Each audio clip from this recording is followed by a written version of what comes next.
शेतकरी बंधूंनो राम राम।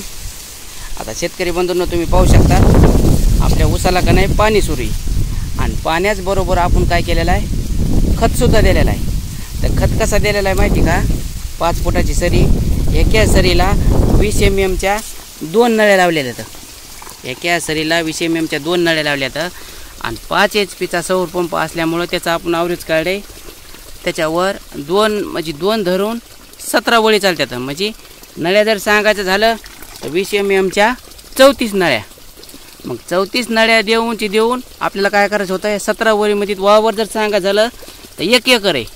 तर 1 एकरला आपल्याला द्यायचं होतं बघा खत अर्धा पोते। खत कोणचा द्यायचा होता, युरिया खत।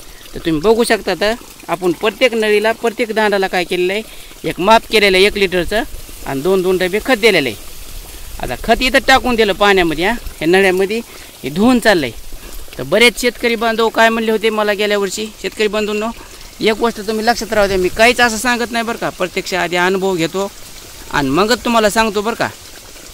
आणि तुम्ही बी माझ्या बोलण्यावर विश्वास ठेवू नका, तुम्ही बी 10 वळीला 5 वळीला करून बघा, म्हणजे तुम्हाला काही फरक वाटतंय का, काही रिझल्ट वाटतंय का। आता बरेच शेतकरी बांधव काय म्हणले खत कडीला कसं जाईन, आता कसं जाईन मी ते तुम्हाला थोडक्यात सांगण्याचा प्रयत्न करतो।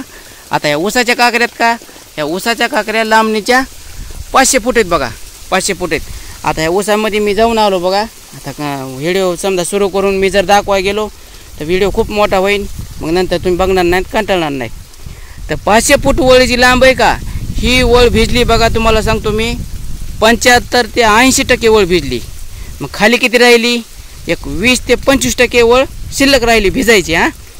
आता 20 आणि 25% राहिली म्हणल्यावर अजून मोटर चालणार आहे बघा आपली 1 ते 1.5 तास। आता म्हणजे 2:30 वाजले तर आपली मोटर चालणार आहे 4 वाजूस्तर, 4 बिन 4:30 वाजूस्तर बी चालणार आहे।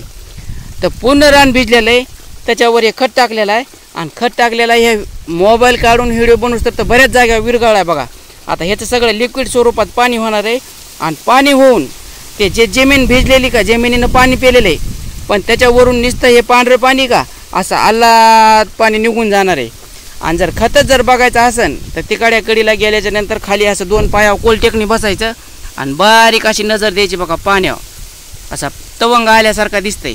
नाही तर दुसरी गोष्ट थोडं पाणी टेस्ट करून बघायचं, म्हणजे पाण्याची चव बदलते या खतामुळं बरं का, नाही टेस्ट करण्यापुरतं जास्त नाही, म्हणजे जेणेकरून आपला खत कडीला आलाय का नाही कळत आहे। आणि तिसरी गोष्ट ह्याच्या बी पलकड जाऊन सांगतो मी, एक 4-8 दिवसांनी ह्या ऊसाचा जे कलर आहे का ते कलर बदलणार आहे। आता त्या तिथं एक उंच झाड आहे बघा, कोणचं, लिंबाचं एक आणि बोरीचं एक आहे। त्या झाडावर जाऊन बघायचं, झाडावर गेल्याच्या नंतर तुम्हाला सगळा प्लॉट आहे का, सगळा प्लॉट असा कलर आल्यावर हिरवागार दिसणार आहे बरं का, आणि त्याच्यामध्ये तुम्ही ओळखून येते।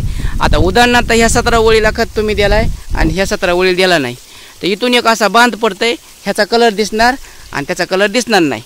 तर गेल्या वर्षी बी आपण हा प्रयोग केला होता बरं का, गेल्या वर्षी सक्सेस आहे पूर्ण। आता तुम्ही म्हणता ना आवरेजचा प्रश्न, आता ही लागण आहे, ह्या लागणीला 5 फुटावर आंतरपीक घेऊन 40 आवरेज काढे। तिसऱ्या वर्षीच्या खोड्याला आपण 30 टनाचं आवरेज काढे आणि त्या आवरेजावर आपण समाधानीत बी बरं का। कारण कशामुळं माहिती का, आपण खर्च कुठंच करीत नाहीत, पैसाच मोडीत नाहीत आणि जे निघत आहे का ते अगदी बिनखर्ची। आता 4 वर्षापासून आपलं हे सतत समजा संघर्ष सुरू आहे आणि येणाऱ्या 4 वर्षामध्ये काल मी मार्केटमध्ये गेलतो, मार्केटमध्ये बी असं विचारू नका, जे खतं पाहिजेत का ते खतच नाहीत। आपण म्हणलं का फलाना आहे का, ते म्हणतात हे न्या, बिस्ताना आहे का ते न्या, म्हणजे जे पाहिजे ते खतं बी भेटणार आणि काहीच व्हाय नाही, आणि त्याच्यामध्ये उगं वाया आपला वेळ बी चालला आणि खर्च बी व्हायला। आता इथं कसं पाणी साचलंय बघा, असं पाणी साचतंय ह्या वळीला पूर्णपणे, तुम्हाला सांगतो मी पूर्ण खत विरघळलं आहे ते बघा। आता कॅमेऱ्यात व्यवस्थित दिसत नाही, तिकडे बी हे झालेलं आहे, कुठवर बी तुम्ही गेलात का ह्याचं पाणी दिसतंय। आता ह्या बघा, ह्या पाहू शकतात, ह्या बघा हिचा जिरला आहे। आता हे राहिलं आहे कशामुळे, इथं चोंद नाही थोडं अडकलेलं त्याच्यामुळे राहिलं आहे। ह्या बघा ह्या वळीचा बी राहिला आहे, पूर्णपणे टाकून येऊन व्हिडिओ बनवूस तरच खत विरघळला बरं का। 10-26 युरियाचा प्रयोग केला आहे, 10-26चा केला आहे, पण 10-26 मध्ये थोडं काय होईल आहे, गारगुटीचे खडे, इटकरीचे खडे निघाले, त्याच्यामुळे ते कॅन्सल केला आहे आणि DAP विरघळतं आहे बरं का। ह्या बघा हे पाहू शकतात, ह्या बघा इतकाच राहिला आहे, हे साखऱ्यासारखा खेळ आहे, ह्या बघा इतकाच राहिला आहे।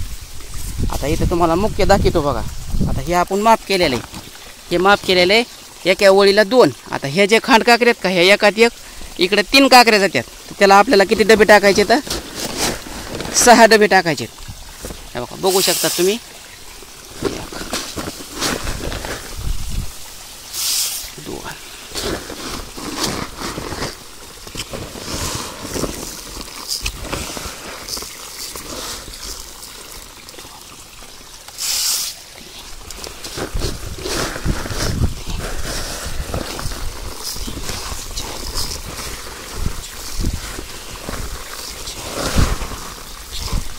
आता एका हाताने मला टाकता येणार बघा.